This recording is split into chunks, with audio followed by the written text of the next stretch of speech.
Woo! All right, if you like what Jessica did, I think you're gonna love some of the progressions I built for you guys. So one of the things I love to do, building locomotion, building the gait pattern, is over time, going into our Aries sled. The reason is because the sled's gonna give you some feedback and a unique resistance. So normally, resistance just moves up and down, but now I'm gonna get pulling me back. What you just saw me do is to keep that idea that pelvic control is about having that reflexive plank as I'm starting to move. Now, what I'm doing here with Ultimate Sandbag is creating a deliberate plank first to have that foundation stability. So I actually have the Aries attached to a core bag here, and trust me, a little bit of weight goes a long ways. Now I'm going to grab inside the handles and rip the bag apart. I'm going to press out from my belly button, and I should have tension on the handles. So you see the crease of my elbows, my lats are engaged, and I'm going to simply try to come up and do a single leg stance. And that's my walk. So a lot of people will be like, well, Josh, how come you're just not walking?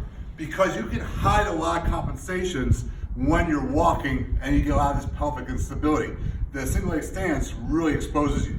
Now, what if that's way too hard? What if that's just like way too much? It's a lot harder than it looks. I'm having a good day.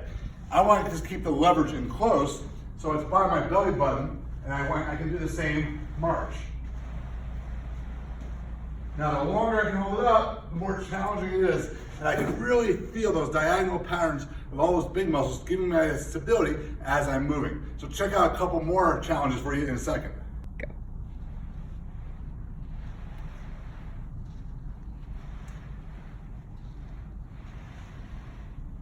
All right, people. So if you just want to add a little bit more challenge, that definitely is part of it.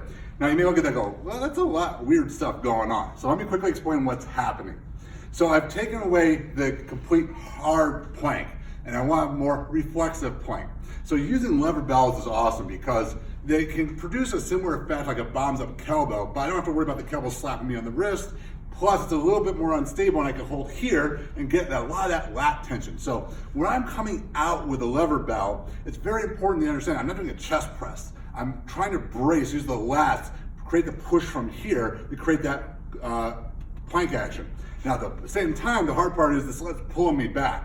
So you see the reciprocal arm and leg action that we're doing. So again, the nice thing about lever bells is you can either have them very high or very low. I'm gonna have them low to my body, and I'm gonna have about medium to the actual height of the ball. As I press out, woo, I come in.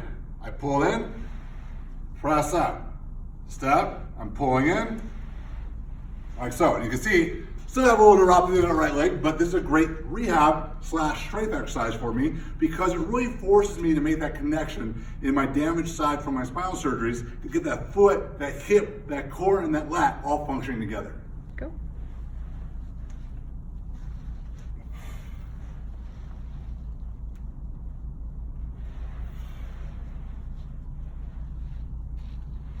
All right, you guys ready for level 3, right? Whew, I don't know if I am, but now we have a dynamic side plank to add to our locomotor gait exercise. So again, looks like madness. People are like, I can't do that, it's too hard. If you can't stand on a single leg, we got issues because you should be able to stand there very comfortably with nothing happen for about 20 to 30 seconds in a lot of physical therapy circles because we get that amplified frontal plane. What I'm doing with the arc press with Ultimate Sandbag is I'm really challenging that side to side stretch. So when I'm in that single leg stance, can I balance side to side? And as the weight goes over my head, I also have to resist extension. So I have to actively grip the back. So if we go over it, again, a little weight goes a long ways. I'm gonna get in tight. As I step, I wanna create that press. I'm digging my foot, I'm pulling down as I step, okay? Grabbing the foot, pull apart, and step. This is the speed I actually want to move at because, again, if I try to go too fast, I'm going to hide from a lot of the beauty of these little motions. You're going to find that if I go for a distance of maybe like 20, 30, 40 feet, that's going to get really tiring and you're going to see the fatigue come about and loss of balance, loss of stability. But it's a great way to take, as Jessica said, that pelvic control to more functional positions.